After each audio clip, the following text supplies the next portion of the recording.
사무엘상 13장의 말씀을 함께 나누도록 하겠습니다. 암몬과의 싸움에서 대승을 이룬 사울은 이스라엘 백성들에게 인기가 절정을 이루고 있었습니다.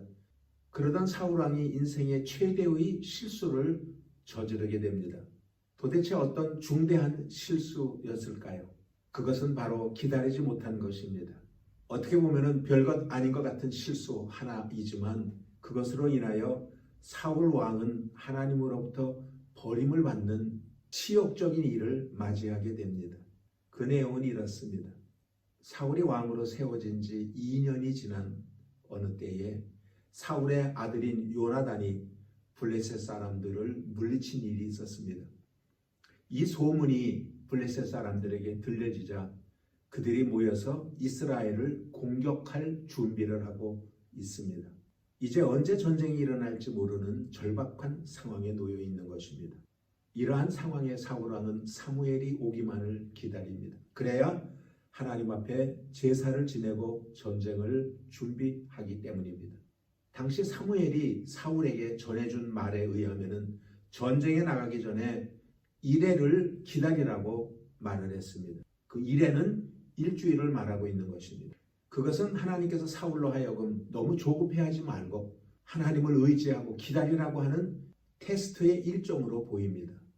그런데 사울이 기다려도 일주일이 지나도 사울이 도착하지를 않습니다.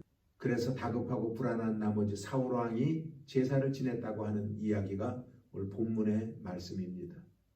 사울 왕이 막 번제를 드리고 나올 때에 사무엘이 도착을 합니다.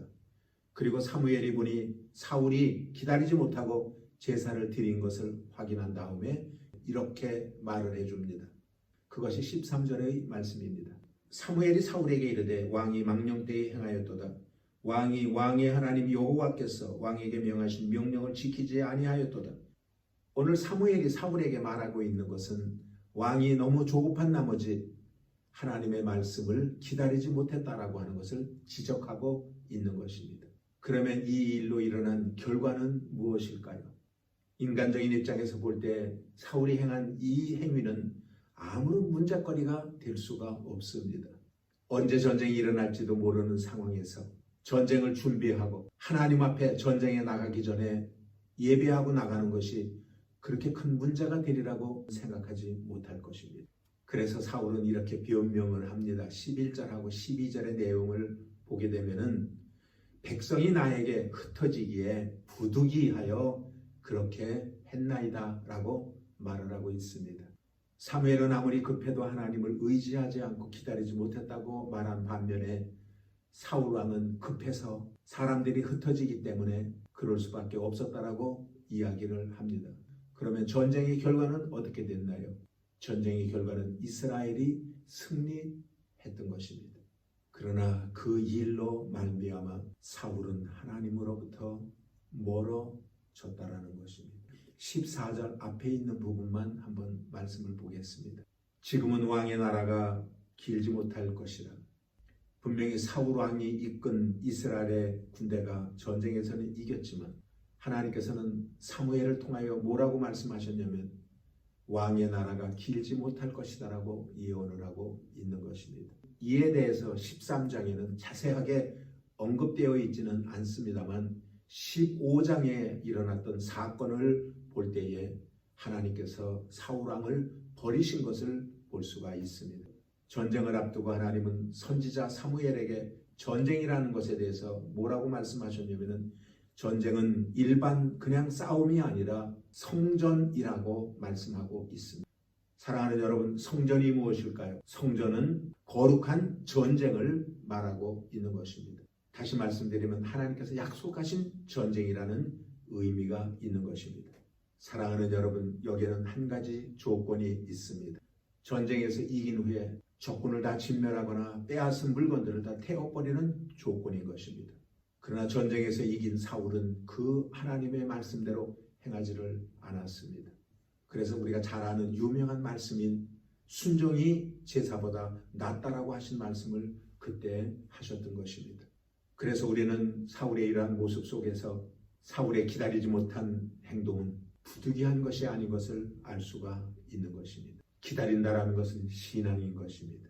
나를 앞세우기보다는 하나님을 앞세우는 신앙, 그리고 하나님의 뜻대로 따르겠다고 하는 신앙 고백이 바른 모습인 것입니다. 그러므로 이렇게 기다릴 수 있는 그들의 모습 속에서 그 사람의 신앙의 모습이 결정되어질 수 있다는 것입니다. 이러한 점에서 사울은 기다리지 못한 사람이 아니라 기다리지 아니한 사람의 모습을 발견한 것입니다. 하나님은 사울 왕이 하나님의 말씀에 순종하는 삶을 살기를 바랐는데 교만하고 다듬어지지 아니한 자기 생각만을 앞세웠기 때문에 하나님은 실망하셨던 것입니다.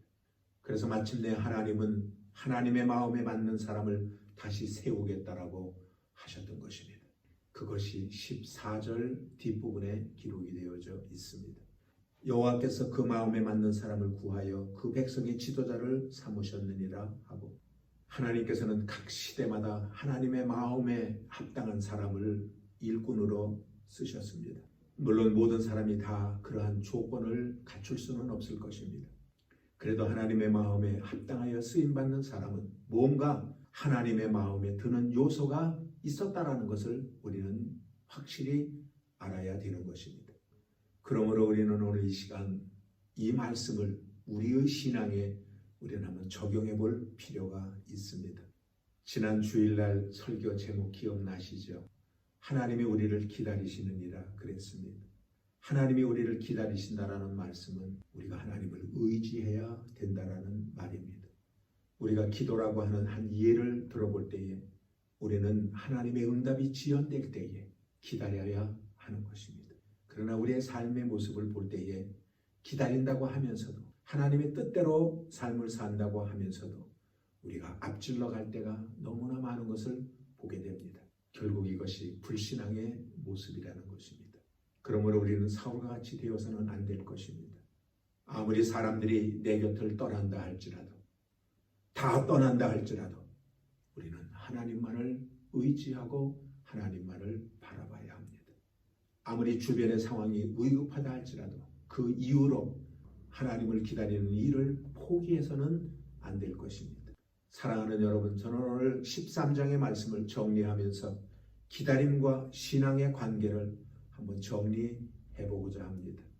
하나님의 역사를 기다리지 못하는 사람들의 특성을 보면은 사람을 너무 의지하기 때문인 것입니다. 오늘 본문에 보게 되면은 사울에게 그러한 기적이 있었음에도 불구하고 하나님 앞에 회개하기보다는 자기를 따르는 사람이 몇 명이나 있는가를 세어보고 있는 사울의 모습을 보게 됩니다. 그것이 15절의 말씀입니다. 사무엘이 일어나 길갈에서 떠나 베냐민 기브아로 올라가니라. 사울이 자기와 함께한 백성을 계수하니 600명 가량이라. 이렇게 불안하고 초조할 때에 사람으로 인하여 위로받고자 하는 사울의 모습은 눈에 보이지 아니하지만 하나님만을 의지하고자 원하는 사람과 너무나 다른 모습인 것입니다. 하나님을 기다린다라는 것은 한마디로 순종의 삶을 사는 것을 말합니다. 내 주장대로 행하려고 하는 것은 순종이 아닙니다. 하나님을 믿고 의지하는 자는 하나님을 기다릴 줄 아는 사람입니다. 또한 하나님의 뜻이 주어질 때에 그 말씀에 순종할 수 있는 사람입니다. 그러므로 사랑하는 여러분, 우리가 하나님 말씀에 순종하기 위하여 기다릴 줄도 알아야 되는 것입니다. 오늘 사울이 하나님을 기다리지 못함으로 말미암아 안타까운 일이 벌어진 것은 하나님의 길에서 그가 멀어졌다라는 것입니다. 오늘 사무엘상 13장에서 하나님을 기다리지 못한 사울은 15장에 가서 하나님의 말씀에 불순종함으로 말미암아 그는 합당한 사람이 되지 못하고 하나님으로부터 버림을 당하는 왕이 되었던 것입니다.